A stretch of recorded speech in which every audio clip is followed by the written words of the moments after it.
AP అది అదే మళ్ళీ ఎత్తారు అది. Wow wow wow wow wow wow. అందరికీ నమస్తే.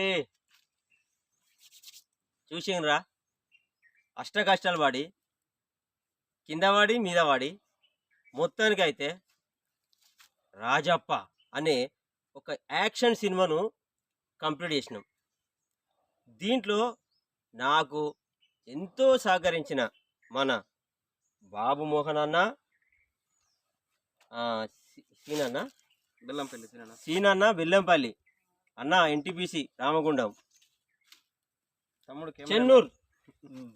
చెన్నూర్ పేరు పవన్ కళ్యాణ్ అయిట్లేడు అన్న. నాకు మూడో సినిమానో ఏమో అన్నది. మూడోది నువ్వు అన్ననే చూడు బ్రదర్, నువ్వు మాట్లాడు. ఇది కదులుతలేదు నువ్వు అన్ననే చూడ.